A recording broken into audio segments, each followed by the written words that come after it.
Mindseye, the game that absolutely nobody knew about until February this year.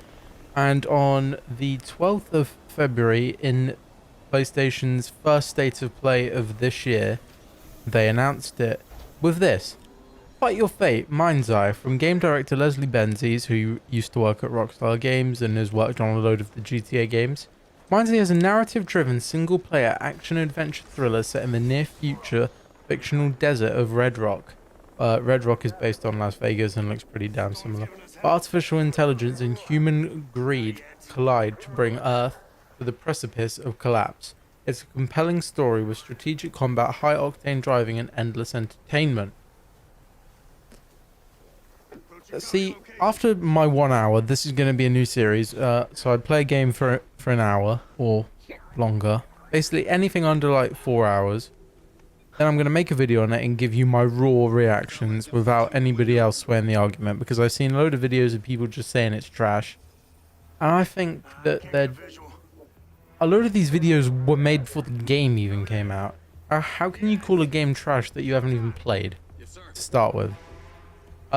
During the background of me talking, there'll be part of my first hour of playing Mindseye, which I played today as of recording it, so it's fresh in my mind. Anyway, yeah, so it's got a quite interesting premise of it being set in the near future, and Jacob Diaz, who used to work in the military, who, if any of you are thinking, oh wow, he looks quite familiar, Alex Hernandez, who played Lincoln Clay in Mafia 3, or one of the Mafias, that's the same actor and voice for him. So that's why he may look familiar to you guys. And basically, he had this implant put into behind his ear, which basically fuses AI with the human conscious system, or consciousness, or whatever you want to call it. So it adds AI to humans, essentially. So kind of whatever that thing Elon Musk was trying to do. But yeah, it's a pretty cool premise. This doctor put it in as part of a military experiment, and then he left the military and it got deactivated, but his mind technically collapses every now and then. He has these memories because so he has these memories, and then he'll wake up on the floor. So yeah, it's really quite interesting. And then but now he's moved to Red Rock with his friend Seb, who also lives there and works for the Silver Corporation, which is where he's now working. So both of them now work there. The other guy, Seb, worked there before. But yeah, so things keep going wrong, but like the last 5 years of his life were a complete blur. And as you'll see on screen, from that first bit there, which is kind of the intro to the game, 3 years later, he moves to Red Rock there. Yeah, the graphics are pretty good, especially in cutscenes. Cutscenes look great, as you can see there.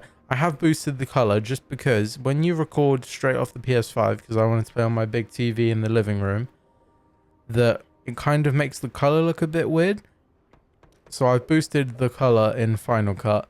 But if you play raw just straight off the PS5, it looks the same. Just I had to boost the color because the way that the PlayStation records it, because I wasn't using my capture card because that's in my room on my other PS5, and I wanted to play on the big HD, the QLED TV with HDR in the living room. So I did that. So I've boosted the color. So yeah, the cutscenes look great, and when you're playing the game, it looks great. It is just like if you're like a little bit away from like people, especially, it does look a bit blurry, and there are quite a lot of frame drops. But I did just check, and the Builder Rocket Boy devs, who are the people that make the game, with game director Leslie Benzies from Ireland in Aberdeen, they will be putting out a patch at the end of the week for PC, and then console should be coming quite soon after, which is good. So you can see his mind kind of just goes kind of crazy, and then he sees stuff, and then he kind of passes out, if that's the word. See, but when I saw the cover, I didn't even realize that this guy that you're seeing right now, who's bold, was him. But I guess I'm just kind of stupid. Yeah, and then he wakes up on the floor. Constantly this happens. But so far of my 1 hour, the shooting is just fun. They're not the most realistic physics ever, but it's fun. I think people just forget that when you're gaming, you're trying to escape reality. So if everything was one-to-one, crazy, then you might as well just go around doing that in real life. No, I'm joking. Don't ever do that. You see the chip in his ear? Well, down below his right ear. Anyway, you see what I mean? And that's Seb, the roommate, there on the left. But yeah, it's a load of fun. The story's pretty good, and oh my god, it's so refreshing to have a game that's not like a full driving game, that has good driving. They support adaptive triggers, the adaptive feedback of the PS5 controller, which is brilliant, by the way. If you haven't got a PS5, buy one. Yeah, so it's pretty cool. And the story kind of starts with this, and they go to their first day. Well, he goes to his first day, Jacob Diaz. And things just keep happening, and essentially he just keeps doing his job. He gets suited up. And I know I've already said this, but the game is just fun. If you're not trying to take it too seriously and you wait for the graphics update or just playing almost forget about it, it is just a load of fun. It's really exciting, actually. And they have this like I was about to say wing, but it's like it's almost like finding a giant bumblebee in the sky. I don't know how you explain it. Like a hexcopter or something you'd see in like Jurassic Park or World or whatever. But that was super fun to fly. The missions are good. The voice acting actually matches the lips for a change. Cutscenes are brilliant. I played this mission earlier. I can't remember which one it was, but so overall I've played about 2 hours. But the recording you're seeing now was of the first hour of gameplay. I was with this hacker girl and we were driving. And I just shot the drivers of the other car straight away rather than shooting everyone. And the way the cars crashed was so funny, but it still looked good. So yeah, it was good. I had a fun time. And I think, how much did I pay for the game? I paid £3 for the pre-order. Quid is British, get used to it. Suckers. But it cost me £55, or I think it was €60. For a game, bear in mind, that has a 10-year plan, a 10-year roadmap, 10 years worth of content planned. And also, if you pre-ordered the game, you got the deluxe content, which basically takes you through all the way to all the way to March next year. So a month before the game got announced this year to next year. That's a pretty long amount of time. So that's great. And they did announce at the Summer Game Fest and what's the other one? Oh, I can't remember. And at the IOI showcase that they are adding a Hitman mission this summer. So that's either going to be July or August. So I'm very excited to that because you guys know how much I love a good old Hitman thing. So that'll be great.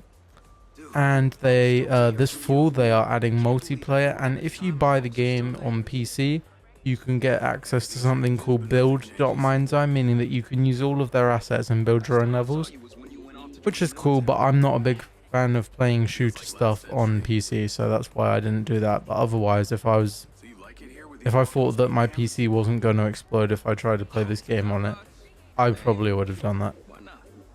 But yeah, they've added tons of stuff. They've definitely thought about it. Yeah, but what I've played through the game so far, it was a really enjoyable, big emphasis on fun, cheaper than the average game. I think they just announced that Outer Worlds 2 was going to be £80. Bear in mind that's for the deluxe edition. Like, I paid £100 for the deluxe edition of Indiana Jones. But I think it's at a cheap enough price point that it's good. I also pre-ordered Mafia, the old country. I'm quite excited for that. But this game just came out of nowhere, and I actually think that it's pretty decent. And I don't know why people are clowning on it.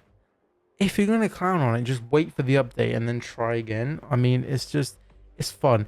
Like, I was just waiting to get back to the shooting bits. There is unfortunately no hand-to-hand combat, which is unfortunate. But the guns feel good to shoot, and honestly, I just had a blast. It was just so refreshing to play a game that just clearly was made by people that just wanted to make something fun, not too serious, had a good storyline, which they said they're going to release more games that tie into it, so that's good. But yeah, that's my 1 hour of gameplay review for Mindseye. I hope this was helpful for if you were on the edge of buying the game. Bear in mind, if you buy the game now, you don't get the deluxe stuff. You will have to pay, I think, 20 quid more to get that, which I still think is a good deal with all the stuff that they're adding. But I believe the multiplayer will be coming to console as well. Anyway, yeah, thank you guys so much for watching. If you have enjoyed, please leave a like, comment, and subscribe. And I will see you in the next video, which will be this Saturday for Planet Coaster 2. So yeah, thank you guys so much for watching. Hope you have a good rest of your day. Goodbye.